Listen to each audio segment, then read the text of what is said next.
So, chicken. Yan. Walang buto yan, ha? Tapos, pukpukin.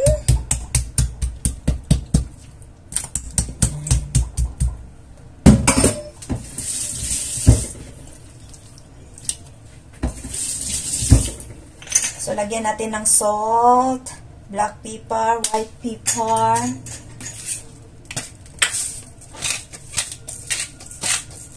And then, i-massage.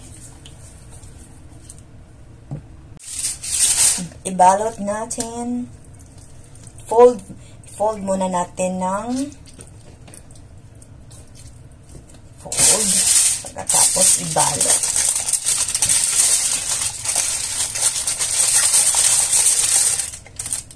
Dapat higpit ang pagbalot and pag-tight dito. Then, i-steam na natin to ng 25 minutes. Goji berries, steam din natin to ng 5 minutes lang. Siyang steam, yung water, hindi natin itatapon kasi gamitin din natin to and palamigin muna natin bago natin i-slice. So, na-slice natin yung chicken na ginawa natin. Then, yung ni-steam natin na goji berry, ilalagay natin dito. Tapos na natin lagay yung water na in-steaman natin ng chicken. Ilagay natin dito, chicken broth. Yan.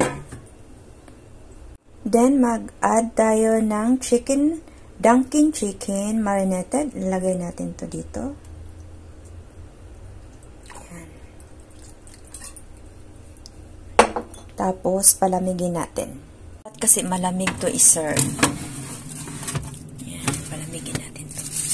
So, malamig na siya. So, is ready to serve na to. So, para lalong masarap, mag-add tayo ulit ng dunking chicken marinated. And this is it. Ready to serve na.